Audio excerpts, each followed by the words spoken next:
Ada beberapa kabar tidak enak menghampiri timnas Indonesia menjelang menghadapi Cina pada lanjutan kualifikasi Prapiala Dunia Zona Asia 2026.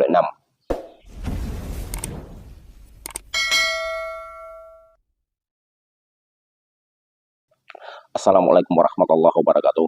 Halo teman-teman para pendukung setia timnas Indonesia. Apa kabar semuanya? Dimanapun teman-teman berada, semoga tetap dalam kondisi sehat selalu dan tetap dalam lindungan Allah Subhanahu wa Ta'ala, Tuhan yang Maha Kuasa, dimanapun teman-teman berada.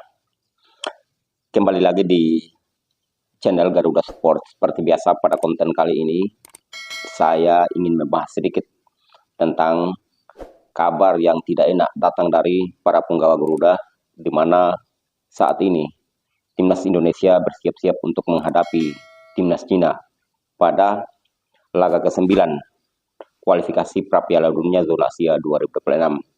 Nah, sebelum itu teman-teman, saya ucapkan terima kasih banyak kepada teman-teman sekalian yang telah mendukung channel ini sampai saat ini, dan berkat dukungan dari teman-teman sekalian, akhirnya channel ini bisa berkembang sampai saat ini. Terima kasih banyak saya ucapkan. Tanpa kalian, channel ini tidak akan berkembang. Dan juga kepada teman-teman yang baru menemukan channel ini, mohon bantuannya dukung channel ini dengan cara subscribe, like, komen, dan share agar channel ini tetap berkembang berkat bantuan dari teman-teman sekalian. Nah teman-teman, ada beberapa kabar yang saat ini sangat santer dan menjadi topik pembahasan berkaitan dengan para punggawa Garuda yang mengalami beberapa masalah. Yang pertama datang dari fullback kanan kita, yaitu Kevin Dix.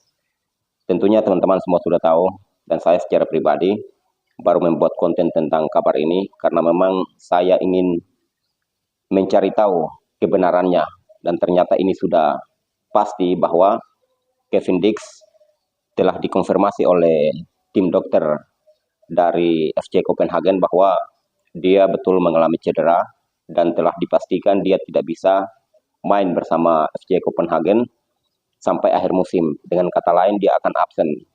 Nah, teman-teman sekalian, ini menjadi pukulan berat buat seorang Kevin Dix, karena memang seperti yang kita ketahui bahwa di akhir musim ini dia akan melakukan salam perpisahan dengan FC Copenhagen karena dia telah resmi menandatangani kontrak dengan Borussia Mönchengladbach, salah satu klub yang berlaga di Bundesliga. Ini dia secara langsung menyampaikan di Instagram pribadinya bahwa dia sedih, dan wajar dia sedih karena selama ini dia sudah banyak berkontribusi dengan FC Copenhagen, dan menjadi sebuah kesedihan bagi dia ini karena dia tidak akan bisa menyampaikan sepatah kata dan mengucapkan selamat perpisahan dengan para penggemarnya, para fansnya di Denmark, dalam hal ini khususnya penggemarnya dia di FC Copenhagen. Di sisi lain teman-teman, ini juga akan berdampak negatif ataupun berdampak sekali pada timnas Indonesia untuk menghadapi Cina pada tanggal 5 Juni yang akan datang. Seperti yang kita ketahui teman-teman, di saat Kevin Dix ini pertama kali melakukan debutnya bersama timnas Indonesia pada tanggal 14 November yang lalu, di saat Indonesia menjamu Jepang di Gelora Bung Karno, kita semua bisa melihat bahwa dia di situ menunjukkan kelasnya sebagai seorang bek tangguh yang sulit dilewati oleh pemain-pemain Jepang.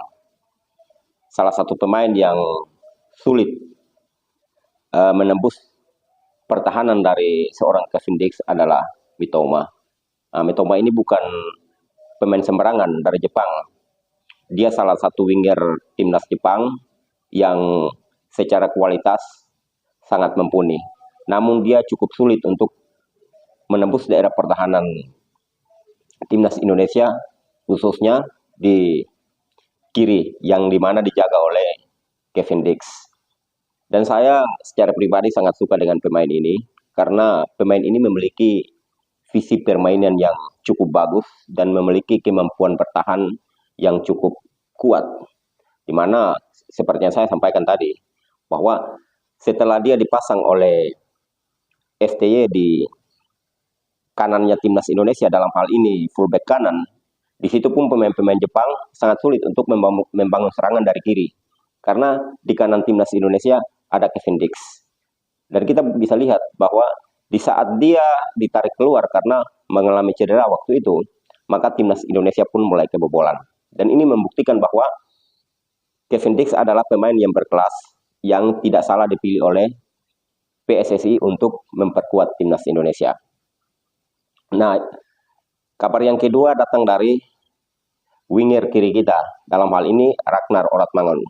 Nah, Ragnar ini beda halnya dengan Kevin Dix, di mana kalau Kevin Dix mengalami cedera, kalau Ragnar saat ini dikonfirmasi bahwa dia mengalami ataupun diserang virus, maka dia saat ini berjuang untuk bagaimana bisa pulih dari virus tersebut.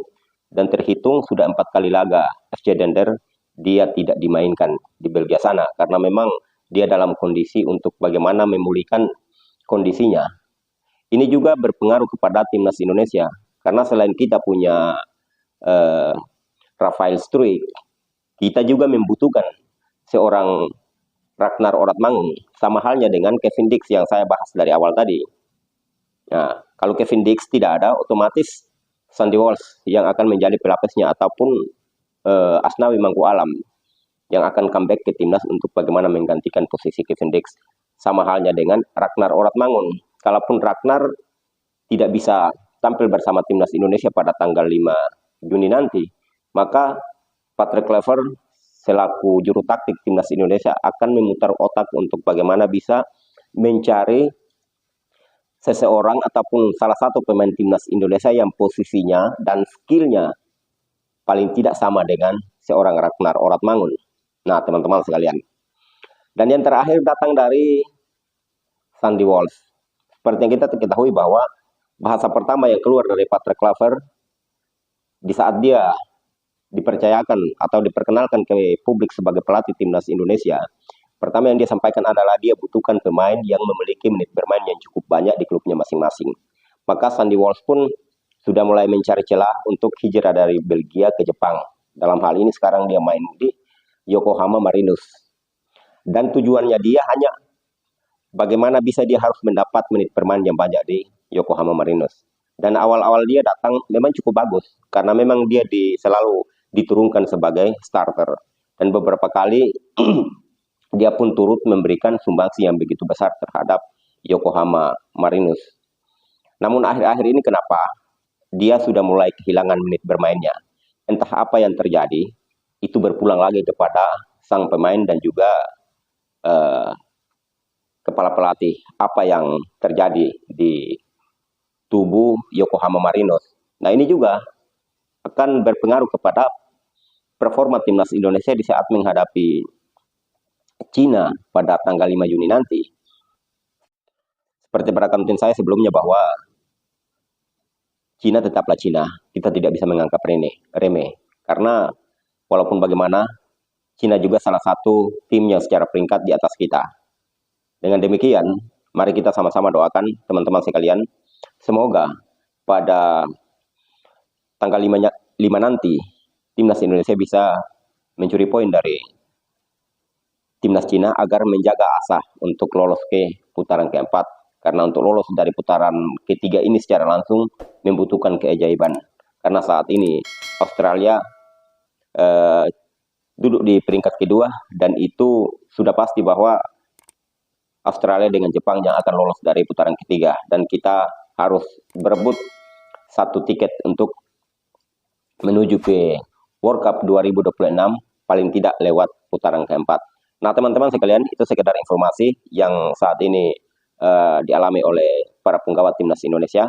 Mari kita sama-sama doakan semoga Kevin Dix bisa pulih dari cederanya secepatnya, kemudian Ragnar Oratmangun juga bisa pulih dari diserang virusnya, dan juga beberapa pemain yang mengalami masalah dengan menit bermainnya bisa kembali dipercaya untuk bisa membela klubnya masing-masing, agar itu menjadi modal untuk timnas Indonesia pada saat menghadapi Cina pada tanggal 5 Juni nanti. Oke teman-teman, tetap semangat dukung terus timnas kebanggaan kita. Kita Garuda.